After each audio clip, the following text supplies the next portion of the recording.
Namaskar, Anyong Hasanika. I'm truly delighted to welcome you all.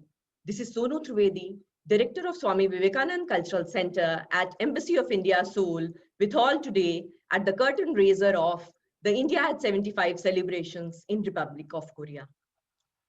Friends, as we enter the 75th year of India's independence, it is a matter of great honor for me at Swami Vivekanand Cultural Center at the Embassy of India in Seoul to host this inaugural celebrations of India at 75, which focuses on the journey of India's democratic experiment and achievements in the last 75 years, along with the rich cultural heritage and diversity which I'm sure, given the cross cultural linkages and similarities that we have with Korea, and the fact that we share our Independence Day on the same day, which is August 15th, and the resonance that we have in the freedom struggle and the national movement of the two countries, along with the writings um, uh, as given by the leaders like Tagore, Gandhi, Nehru.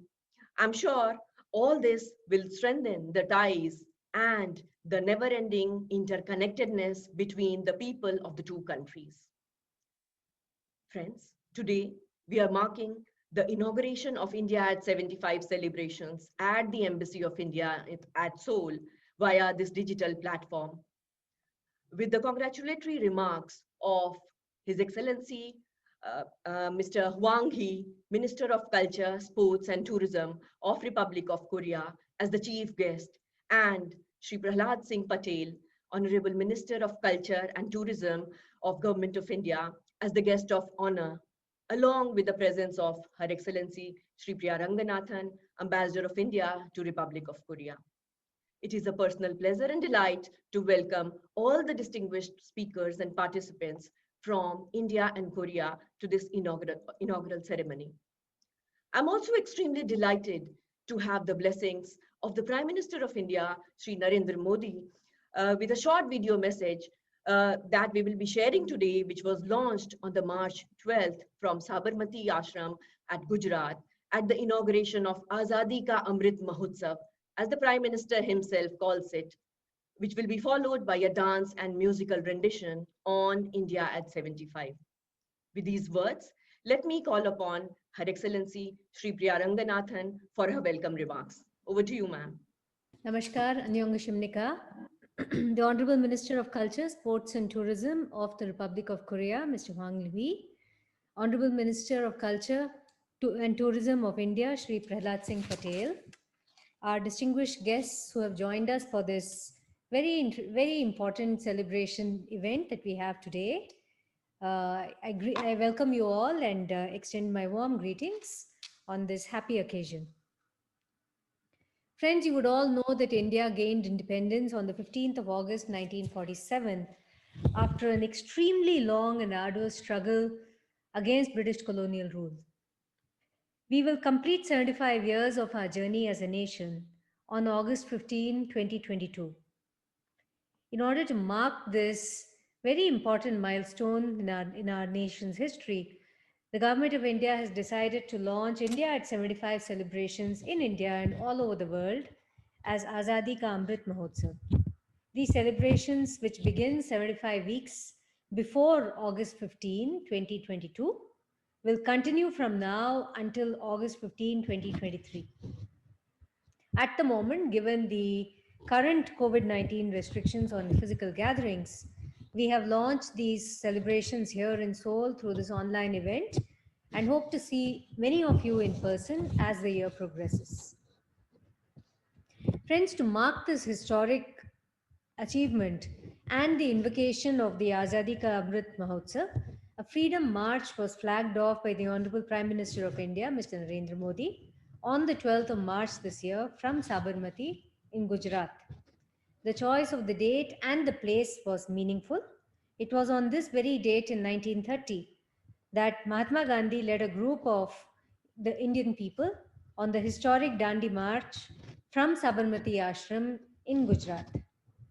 That march that began on March 12 and ended on April 6 after a journey of 385 kilometers left an indelible impact on the Indian national movement.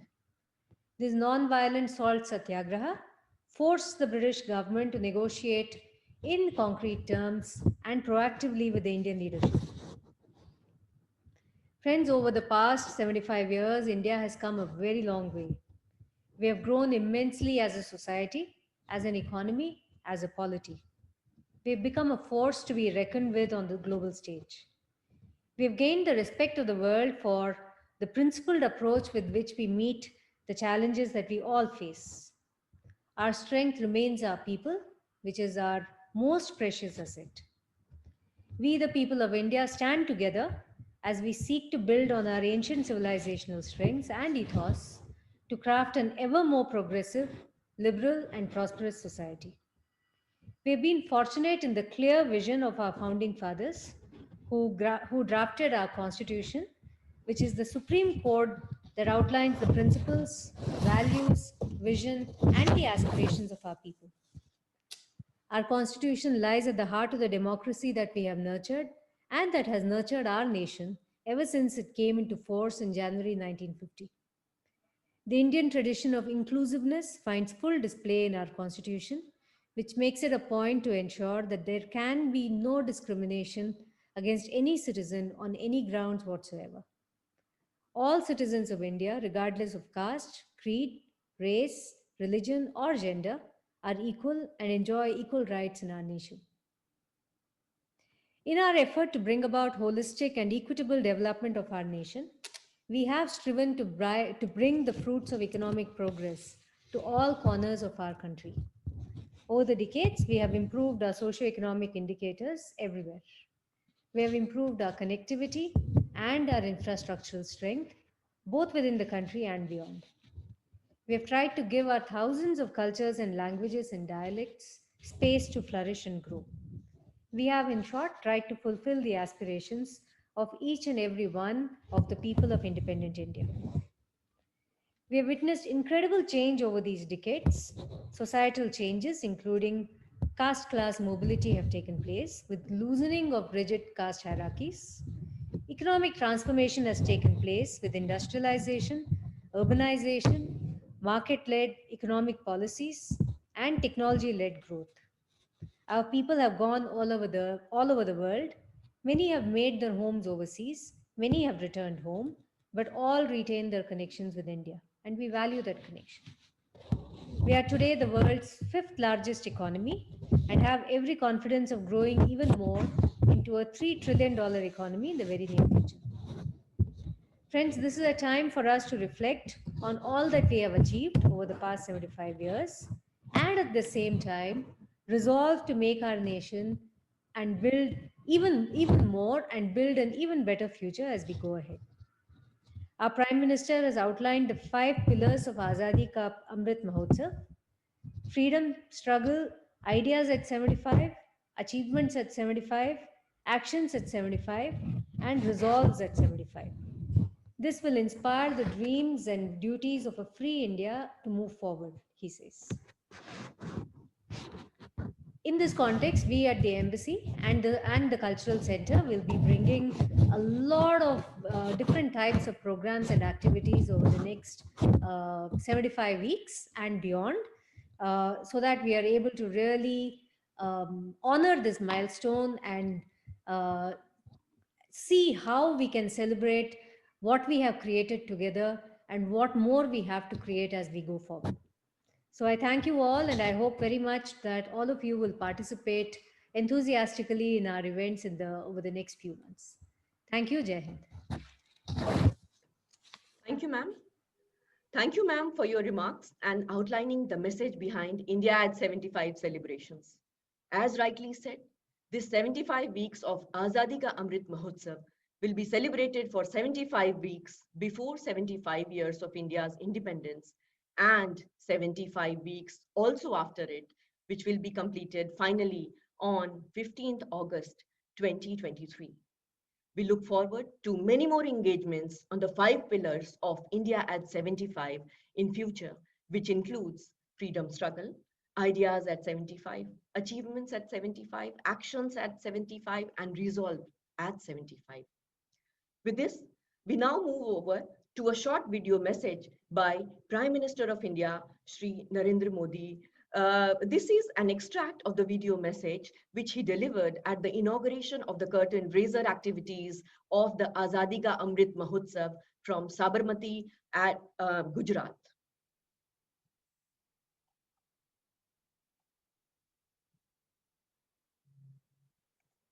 ये हम सभी का सौभाग्य है कि हम आजाद भारत के इस ऐतिहासिक कालखंड के साक्षी बन रहे हैं। आज दांडी यात्रा की वर्षगांठ पर हम बापू की इस कर्मस्थली पर इतिहास बनते भी देख रहे हैं और इतिहास का हिस्सा भी बन रहे हैं। आज आजादी के अमृत महोत्सव का प्रारंभ हो रहा है, पहला दिन है।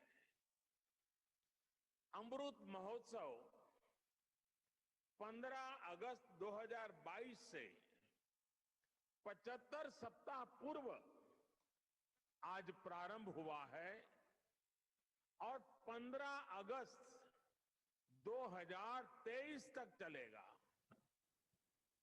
हमारे यहां मान्यता है कि जब कभी ऐसा अवसर आता है तब सारे तीर्थों का एक साथ संगम हो जाता है।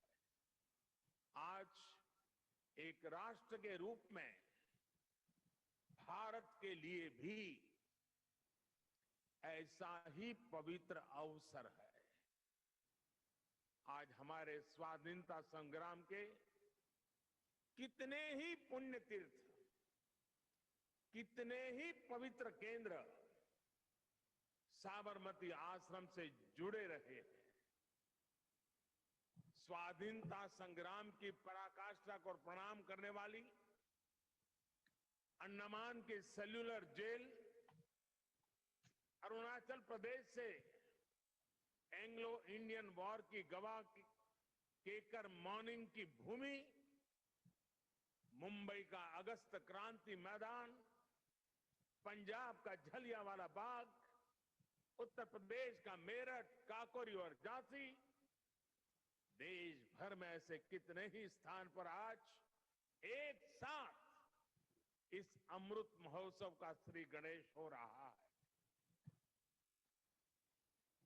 ऐसा लग रहा है जैसे आजादी के असंख्य संघर्ष, असंख्य बलिदानों का और असंख्य तपस्याओं की ऊर्जा पूरे भारत में एक साथ पुनर्जागृत हो रही है।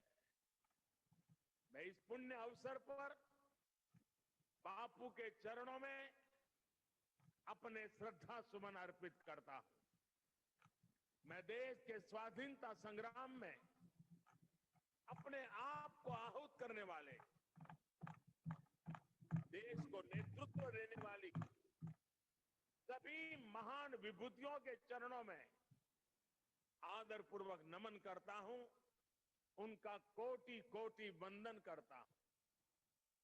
मैं उन सभी वीर जवानों को भी नमन करता हूं जिन्होंने आजादी के बाद भी राष्ट्र रक्षा की परंपरा को जीवित रखा, देश की रक्षा के लिए सर्वोच्च बलिदान दिए, शहीद हो गए।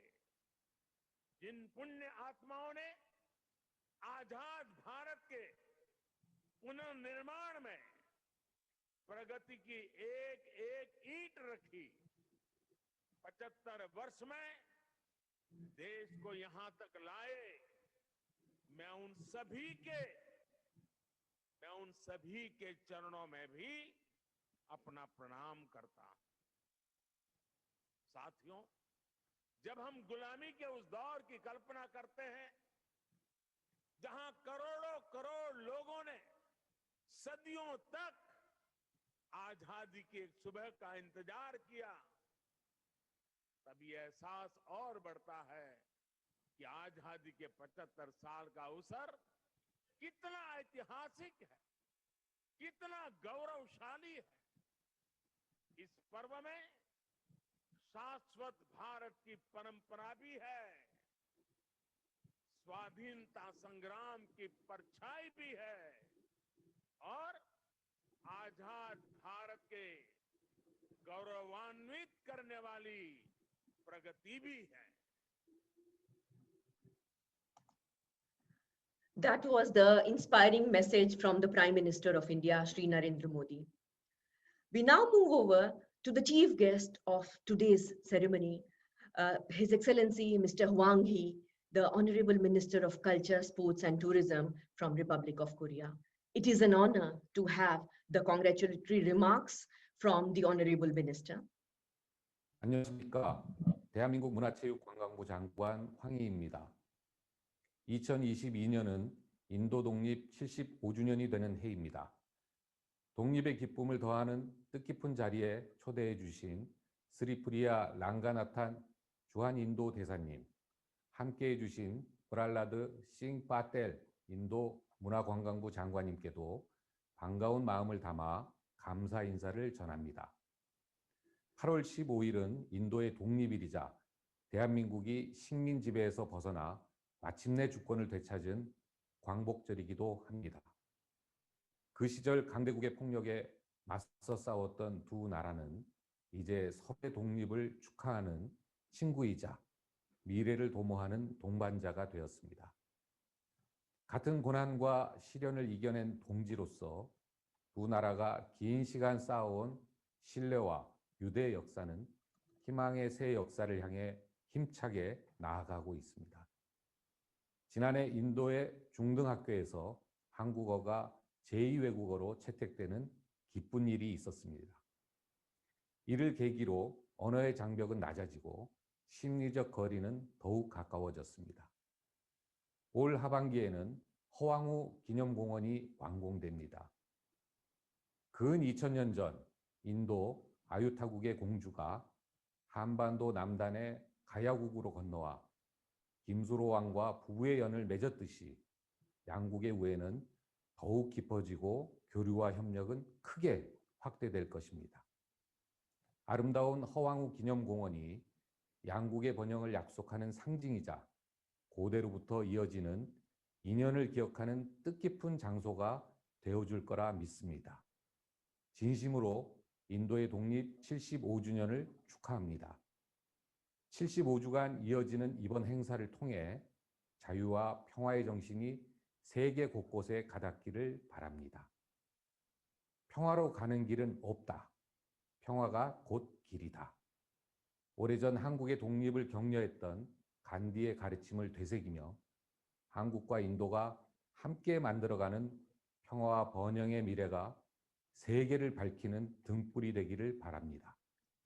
더불어 인도의 독립을 위해 투쟁하며 쓰러져간 수많은 영웅들에게 존경과 감사의 마음을 전합니다.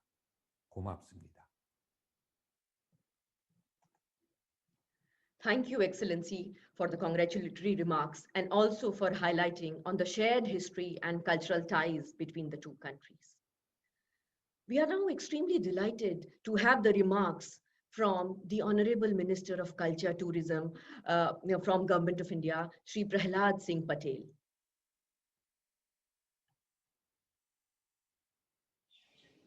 रिपब्लिक ऑफ कोरिया में भारत के राजदूत सुश्री श्रीप्रिया रंगनाथन जी, सबसे पहले मैं आपको बधाई देता हूं कि आप आजादी के 75वें वर्ष के इस अमृत महोत्सव को मनाने का आपने फैसला किया है।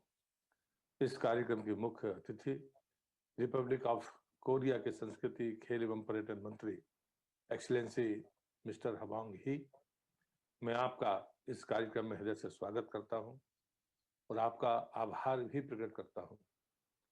भारत की आजादी के 75 वर्ष 15 अगस्त 2022 को पूरे होंगे। उसके 75 सप्ताह पहले 12 मार्च को साबरमती गुजरात से देश के प्रधानमंत्री ने इस महोत्सव की शुरुआत की है, उसका शंखनाद किया है। ये 12 मार्च की तारीख सदैव महात्मा गांधी की दांडी यात्रा की लीक है। ये यात्रा 12 मार्च से लेकर 5 अप्रैल तक लगातार चलेगी। मैं भी इस यात्रा में 75 किलोमीटर की अपनी हिस्सेदारी करूंगा। इसी दिन देश के 75 प्रमुख स्थानों पर आजादी के इस अमृत महोत्सव का शंखनाद होगा। पूरे वर्ष भर चलने वाले इन कार्यक्रमों में वो लोग जो गुमनामी में रह गए, जिन्होंने देश की आजादी के लिए लड़ाई लड़ी, हम उन महापुरुषों को याद करेंगे। ये उत्सव सरकार नहीं मनाएगी, सरकार सिर्फ मदद करेगी। ये जन उत्सव होगा, जहां पर जनता महोत्सव मनाएगी, सरकार उसमें मदद करेगी। ये आदरणीय प्रधानमंत्री जी का कहना है। हम आजादी के 75 वर्ष जब पूरे करेंगे तो आदरणीय प्रधानमंत्री जी ने कहा है कि हम आजादी के 100वें वर्ष में, जब 2047 में भारत कैसा होगा, इस रोड मैप को देश और दुनिया के सामने रखेंगे। हम स्वावलंबी होंगे, हम स्वाभिमानी होंगे, हम याचक की तरह नहीं, दाता की तरह दुनिया में होंगे। भारत वैसे भी ज्ञानदाता का रूप में देश दुनिया में अपनी पहचान रखता है। हम सेवा और त्याग के पहचान के साथ दुनिया में अपने कर्तव्यों का निर्वहन करते हैं। कोरोना के संकट के बाद भारत इस महोत्सव को मनाते हुए अपने सभी उत्तरदायित्वों को पूरा कर रहा है, चाहे वो दुनिया में दवाइयाँ देना हो या वैक्सीन पहुंचाना हो या अन्य प्रकार की सेवा हो। हम जरूरतमंद होने के बावजूद भी इस त्याग के लिए इसलिए तत्पर है कि भारतीय संस्कृति का मूल है सेवा और त्याग। आदरणीय प्रधानमंत्री जी उसे पूरी तरह से आत्मसात करके दुनिया में बांट रहे हैं। वो कहते हैं वसुधैव कुटुंबकम, सारी दुनिया हमारा परिवार है। ये 75 सप्ताह पूरे होते तक इस महोत्सव को जन आंदोलन का स्वरूप मिलेगा। ऐसा भारत की जनता मनोयोग के साथ जुटी है।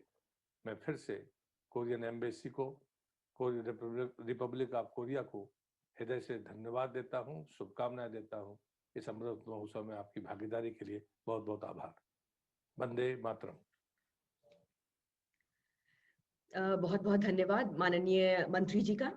Thank you, Honorable Minister, for detailing about the preparations made by Government of India for India at 75 celebrations, or Azadi Ka Amrit Mahotsav, as it is popularly known as.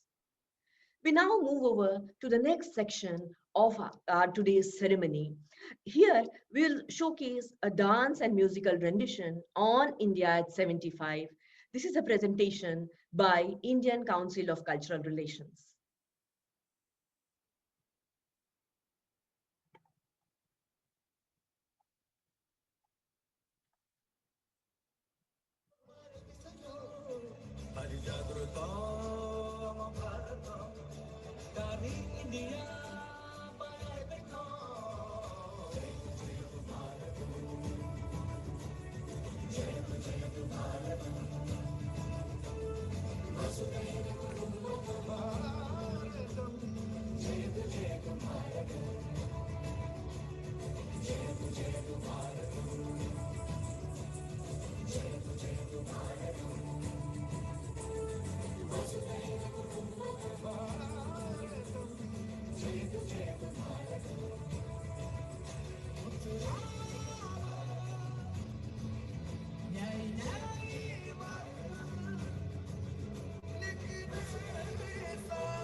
గారి సద బగరి రి రి రి సద ద బ బగ గరి సరి గ బ గారి గ రి సా స బ గ రి రి ద ప గ గ స ద ప గ ప ద స ద బ గ రి గ స గ రి గ స రి గ ద స గ గ రి గ ప గ రి గ ప ద స గ ప ద స గ ప ద స ద రి ద ద ద స ద బ గ ప ద గ గ ప ద స ప ద స స ధ ప గ ప ద స ద బ గ రి గ స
గరి సరి గ బ గ గ బ బ ద బ ద సరి గరి రి స ద బ గరి సరి గ బ ద రి స గరి స ద బ గరి సరి గ బ ద రి స సరి గరి గ బ గ బ ద బ ద స ద బ ద సరి గరి గ బ గ బ ద బ ద ద బ ద బ గరి సరి గ బ గరి సరి గ బ బ గరి గ బ ద బ గరి గ బ ద స ద బ గ బ ద స ద బ గ బ ద స రి స ద బ ద స రి ర ద బ ద స రి గరి స గరి స రి స ద రి స ద స ద బ ద బ గ బ గ ద బ గ బ గ రి గరి స సరి గరి రి ద బ గ గ బ ద బ ద స ద ద రి స గరి గరి స ద ద బ రి స ద ద స ద ద బ గ గ రి ద బ బ గ గ రి రి స ద రి గ బ ద స రి గ బ ద స రి గ బ ద స రి గ బ ద స రి గ బ ద స రి గ బ ద స గ బ ద స గ బ ద స గ బ ద స బ ద స బ ద స బ ద స గ స గ స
That was the presentation by the artists from India, and we are grateful to Indian Council of Cultural Relations for sharing the videos of these artists.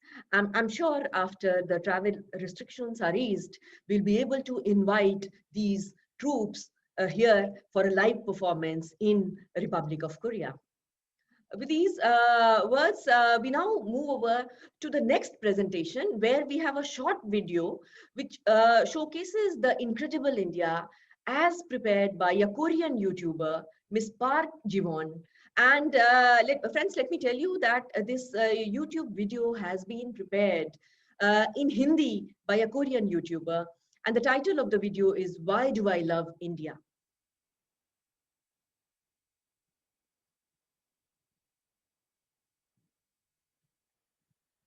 नमस्ते सबको मेरा प्रणाम।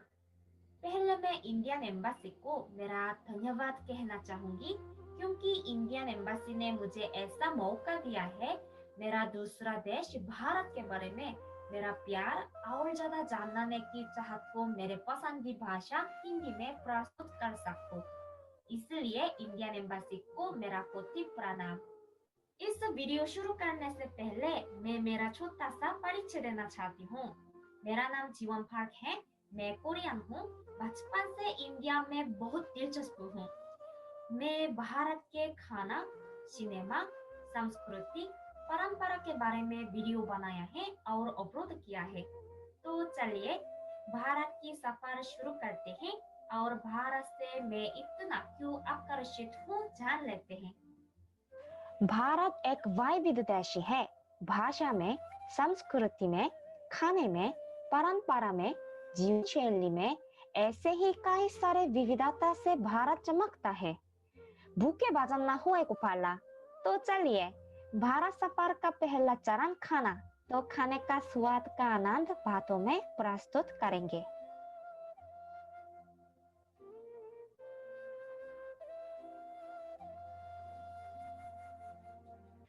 भारत के खाने का स्वाद दुनिया में पसंद किया जाता है। इस देश का खाना और खाना बनाने का तरीका वैज्ञानिक और अलग है, इसलिए खाना भी कई तरीके के हैं। मीठा, खट्टा, स्पाइसी, मसाला ऐसे ही कई स्वादिष्ट स्वाद दुनिया को आकर्षित करता है। भारत में अलग अलग प्रदेश में अलग अलग खाना चखने को मिलता है। भारत के जनप्रिय व्यंजन वड़ा पाव, पराठा, इडली, ढोकला, पानीपुरी, लस्सी, चिकन डिशेस, छोले भटूरे, चाय, समोसा, जलेबी, गुलाब जामुन, बिरयानी, डोसा, हलवा, पुलाव, रसगुल्ला ऐसे ही 5000 से भी ज्यादा व्यंजन भारत में बनाया जाता है। कोरिया में लोग भारत के करी और नान को बहुत पसंद करते हैं और भारत के कई व्यंजन कोरिया में भारतीय रेस्टोरेंट में बनाया जाता है। भारत सफर के दूसरा चरण भाषा के बारे में जान लेते हैं। भारत का आधिकारिक भाषा हिंदी है। भारत देश के चारों ओर अलग अलग भाषा बात की जाती है। उन भाषा में शिक्षा दी जाती है, फिल्म बनाया जाती है। भारत में 22 आधिकारिक भाषाएं हैं, उसमें हिंदी बात करने वाले लोग अधिक हैं। हर एक भारतीय कम से कम 2 भाषा बात कर सकते हैं। आजकल हिंदी भाषा अंतर्राष्ट्रीय में पहचाना जा रहा है। बॉलीवुड मूवीज, सॉन्ग्स विदेशियों को आकर्षित कर रहा है। मैं भी कई सालों से हिंदी सीख रही हूँ। आज आप देख सकते हैं मैं कैसे हिंदी बोल रही हूँ। मैं पूरा हिंदी सीख के भारत के बारे में और बहुत जानना चाहती हूँ। भारत सफर के तीसरा चरण है सिनेमा। इस देश के सिनेमा भारत के बारे में ज्यादा जानकारी देते हैं। तो चलिए हम भारत के सिनेमा के बारे में जान लेते हैं। भारत आजकल अंतर्राष्ट्रीय सिनेमा क्षेत्र में अलग पहचान बना रहा है। इस देश के कई सिनेमा ऑस्कर और विविध अंतर्राष्ट्रीय पुरस्कार के लिए नॉमिनेटेड हुए हैं। विदेशियों ने भारत के सिनेमा गाने के बारे में कई वीडियो बना रहे हैं और अपलोड कर रहे हैं। इसका मतलब भारत के सिनेमा और गाने दुनिया भर देखी जाती हैं। देशभक्ति, एजुकेशन, एक्शन, रिलेशनशिप, सोशल, कई तरह के मनोरंजन सिनेमा बनाया जाता है। बॉलीवुड इस देश में जनप्रिय सिनेमा इंडस्ट्री है। सिनेमा के अलावा बहुत सारे संगीतकार भी और उनके गाने भी बहुत जनप्रिय हैं। भारत के सिनेमा आजकल सोशल मीडिया में जनप्रिय है। अगर कोई मुझे पूछे कि भारत कैसा देश है, मैं कहूंगी कि ये एक रंगों से भरा देश है। हिंदुस्तानियों को चमकीले और रंग बिरंगे चीजें बहुत पसंद है। अगर हम ट्रक्स, फैशन और खाने को देखें तो हमें पता चलता है कि ये कितना रंगीन है। यहाँ के त्योहारों में भी ये देखने को मिलता है। मैं आपको त्योहारों से परिचय करवाती हूँ। भारत त्योहारों का देश है। यहाँ हर महीना कम से कम एक त्योहार होता है। भारतवासी बहुत खुश नसीब हैं क्योंकि उन्हें बहुत सारे त्योहार मनाने को मिलते हैं, जीवन का आनंद ले पाते हैं और सब त्योहार परंपरा के अनुसार मनाते हैं।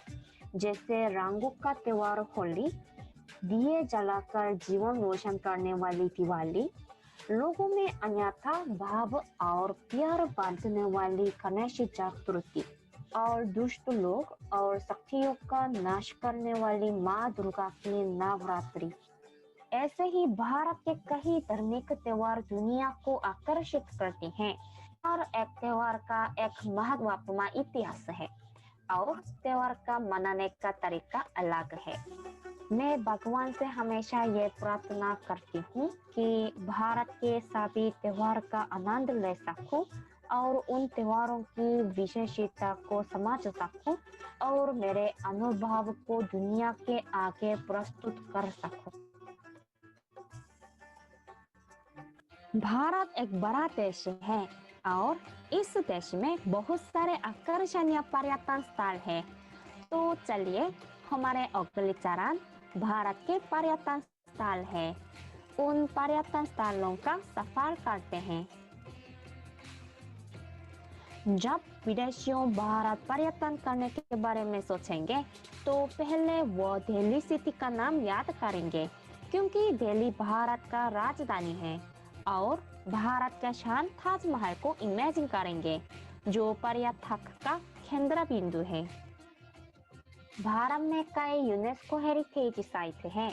बहुत आकर्षणीय स्थल जैसे राजस्थान का फोर्ट, गुजरात का salt desert, the Himalayas architecture, Bharat के दक्षिण ताजमहल, बीजापुर का गोलगुम्बद, अमृतसर के गोल्डन टेम्पल, दुनिया के पहला विश्वविद्यालय नालंदा।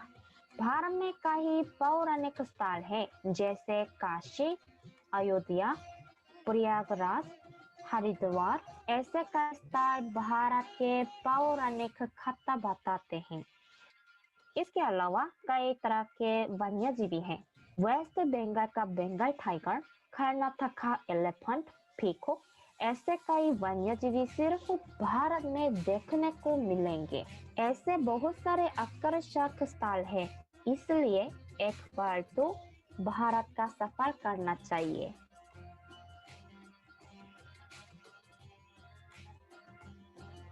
भारतवासियों रिश्तों को बहुत महत्व देते हैं। अतिथि देवो भव मतलब गेस्ट इज गॉड।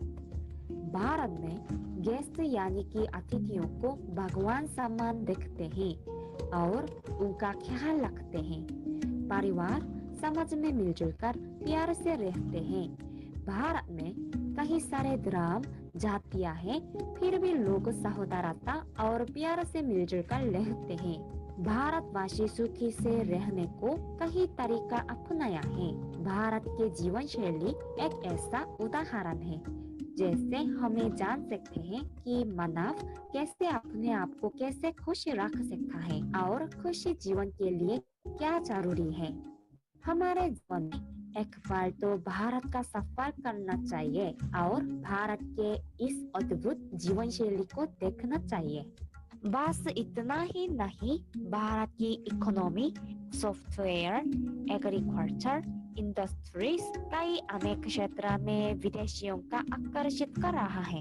भारत के खाना, भाषा, सिनेमा, त्योहार, पर्यटन स्थल, जीवन शैली, रीति रिवाज, परंपरा, वेशभूषा, प्यार, सौंदर्यता, अतिथि सत्कार ऐसे कई सुंदरता से चमक रही हैं। भारत के खूबियाँ बहुत हैं। अगर बात करने लगे तो महीनों गुजरा जाएंगे, लेकिन भारत का सफर खत्म नहीं होगा। मेरी इस छोटी सी सफर को खत्म करती हूँ। इस सफर में मेरे साथ देने के लिए सबको धन्यवाद। मैं भगवान से हमेशा यही प्रार्थना करूंगी कि मेरा दूसरा देश भारत को और करीब से देखने का और जानने का मौका दिलाए। धन्यवाद।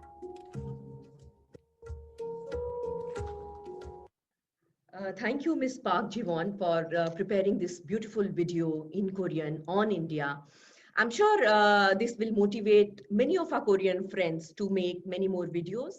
And let me share that Ms. Park Jiwon also got the first prize for this video.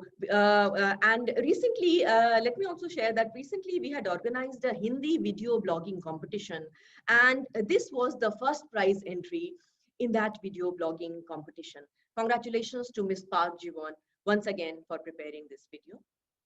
Well, friends, let us now wrap up the discussion and give a great round of applause to our most valued dignitaries. Our chief guest, His Excellency, Mr. Hwang Hee, Minister of Culture, Sports and Tourism of Republic of Korea, along with our guest of honor, Shri Prahlad Singh Patel, Minister of Culture and Tourism of Government of India, along with all other invited guests and the live participants who have joined us here in this digital platform.